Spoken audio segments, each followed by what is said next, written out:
অবিভক্ত দৰং জিলা কলিতা জনগোষ্ঠী সন্মিলনৰ দেওধনীঘাট শাখাৰ উদ্যোগত 106 সংখ্যক বাৰ্ষিক অধিৱেশন সমতিয়াপাৰা গোবৰ্ধনপাৰ শিৱ মন্দিৰ প্ৰাংগণত অনুষ্ঠিত হ'ব।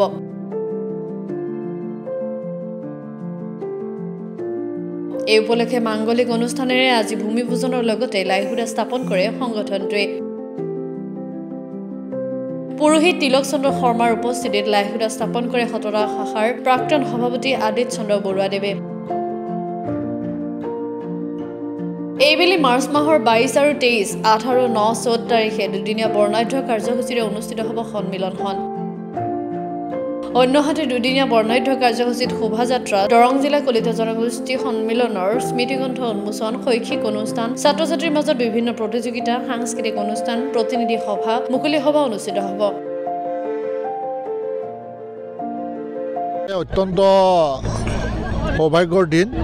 আমাৰ অবিভক্ত দৰং জিলা কলিতা জনগোষ্ঠী সন্মিলনীৰ দেওধনীঘাট শাখাৰ উদ্যোগত আমাৰ ঐতিহ্যমণ্ডিত এই বানেগুচি অঞ্চলত ৰাজহুৱা খেলপথাৰত আজি আমাৰ যি লাইখুটা, এই লাইখুটা পালন হ'ল।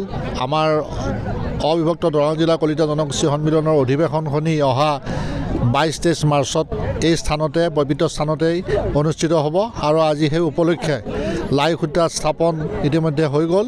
আৰু লাইখুটা স্থাপন কৰিলে আমাৰ এগৰাকী সমাজ হিতৈষী, আমাৰ খতৰা শাখাৰ তেখেত প্ৰাক্তন সভাপতি আৰু তেখেত সন্মানীয় আদিত বৰুৱাদেৱে এই আমাৰ লাইখুটা তেখেতে হতুৱাই আমি স্থাপন কৰিলোঁ। আৰু সঁচাকৈয়ে আজি প্ৰায় গোটেই অঞ্চলৰ পৰা স্বতঃস্ফূৰ্তভাৱে আমাৰ যথেষ্ট জ্যেষ্ঠ লোকসকল, আমাৰ পিতৃসম ব্যক্তিসকল, আই মাতৃসকল বিশেষকৈ ইয়াত ওলাই আহিছে। প্ৰায় 1000 মানুহ ইয়াত ওলাই আহিছে আৰু আমি আশা কৰিছোঁ যে আজিৰ এই যি উৎসাহ, এই উৎসাহ আৰু উদ্দীপনা অত্যন্ত আশাব্যঞ্জক আৰু স্বতঃস্ফূৰ্ত। সকলোৱে একেমুখে হৰিৰ নামেৰে ভগৱান শ্ৰীকৃষ্ণৰ স্মৰণ কৰি আমি সকলোৱে পবিত্ৰ মনেৰে আজি এই লাইখুটা স্থাপন কৰিছোঁ আৰু আমি আশাবাদী যে এক সুন্দৰ পৰিৱেশত ইয়াত অধিৱেশন হ'ব আৰু সকলোৱে ইয়াত সহযোগিতা কৰিব। অহা 22 মাৰ্চ আৰু 23 মাৰ্চত সকলো জাতি জনগোষ্ঠী সকলোৱে জাতি ধৰ্ম নিৰ্বিশেষে সকলোৱে ইয়াত অংশগ্ৰহণ কৰিব। আৰু আজি ইয়াত যথেষ্ট আমাৰ জ্যেষ্ঠ ব্যক্তিসকল, আপুনি দেখিছে আমাৰ লগত যথেষ্ট জ্যেষ্ঠ ব্যক্তিসকলো আহি উপস্থিত হৈছে। গতিকে সকলোৰে আশীৰ্বাদ আছে, এই অধিৱেশন অতি কৃতকাৰ্য হ'ব। আমি আমাৰ খতৰা শাখাৰ প্ৰাক্তন সভাপতি মাননীয় আদিত বৰুৱাদেৱক আহ্বান জনাইছিলোঁ। তেখেতে আহি সময়মতে উপস্থিত হৈ আমাৰ লাইখুটা স্থাপন কৰিলে আৰু ভক্তবান ৰাইজ তথা আমাৰ জ্ঞাতি মণ্ডলী আঞ্চলিক ৰাইজৰ সহযোগিতাত বা জিলা সমিতিৰ সভাপতি সম্পাদক প্ৰমুখ্য উপসভাপতি বহুকেইজন ব্যক্তিত আমাক যেতিয়া আশীৰ্বাদ দিলে আহি আমি নিশ্চয় ভাবিছোঁ যে আমাৰ এই অনুষ্ঠানটি নিশ্চয় সাফল্যমণ্ডিত হ'ব। আৰু আমি ইতিমধ্যে চৰকাৰী পক্ষৰ লগত যোগাযোগ কৰিছোঁ। আজিৰ যি দুপৰীয়া অন্নমুঠি আমাৰ চিপাঝাৰ সমষ্টিৰ বিধায়ক মাননীয় ডক্টৰ পৰমানন্দ ৰাজবংশীদেৱে দিছে। গতিকে সকলো ৰাইজে নিশ্চয় অন্নমুঠি গ্ৰহণ কৰিব আৰু ভৱিষ্যতে আমি 22-23 মাৰ্চ 8 আৰু 9, 14 এই দুদিনীয়াকৈ কাৰ্যসূচীৰে আমি অনুষ্ঠিত কৰিব লৈছোঁ। আৰু আমাৰ দাদাসকল আছে, জ্ঞাতিসকল আছে, উচ্চ যিখিনি ব্যক্তি আছে, সকলোৰে আমি আশীৰ্বাদ পাইছোঁ, দিহা পৰামৰ্শৰে আগবাঢ়ি গৈ আছোঁ।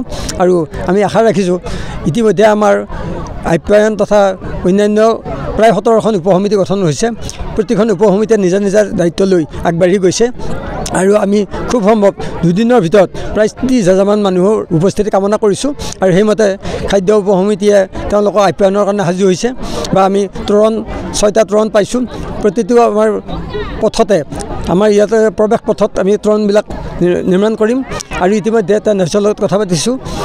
আমি 80 ফুট আৰু 120 ফুট দীঘল ৰভা, 40 ফুট 60 ফুটৰ মঞ্চ, এইখিনি আমি সাজু কৰি উঠিবলৈ যত্ন কৰিছোঁ। আৰু জ্ঞাতিসকলে আমাক যি ধন বা আশীৰ্বাদ প্ৰেৰণ কৰিছে তেওঁ সকলোলৈ আন্তৰিক শুভেচ্ছা আৰু ধন্যবাদ জ্ঞাপন কৰি অনুষ্ঠানটি সাফল্যমণ্ডিত হোৱাৰ আশা ৰাখিছোঁ। নামখলাৰ পৰা চিন্তু কলিতাৰ ৰিপৰ্ট, গ্ল'বেল NE 24/7।